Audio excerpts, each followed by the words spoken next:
Ito mga idol oh. Ito mga idol, i-full wave mga idol, pinul wave mga idol. Kung mag full wave ka nitong ganitong mga motor mga idol, yung pag-andar mga idol ay umiilaw yung tail light mga idol, umiilaw diretso yung tail light. Pag ganun ang mga motor mga idol, pag nag full wave ka mga idol upang gagana ng maayos, itong yellow sa wire sa stator mga idol ay tanggalin mo dito mga idol sa wire na papuntang headlight at saka sa tail light mga idol ha.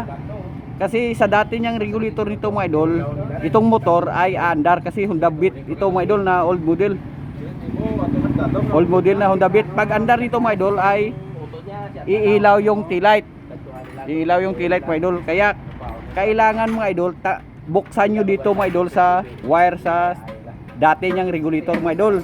Tapos itong yellow mga idol, kasi dito yan nakakabit mga idol sa headlight at saka sa tail light mga idol.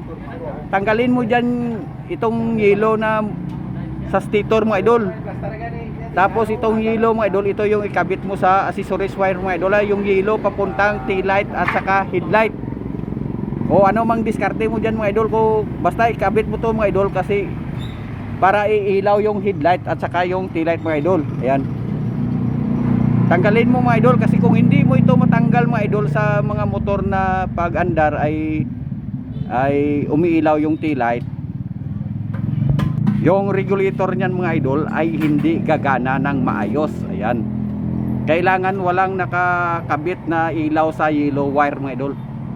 Ganyan, aware kayo dyan mga idol sa mga motor na pag andar iilaw yung tail light, kasi yung full wave nyo yan mga idol ay hindi gagana ng maayos. Yan.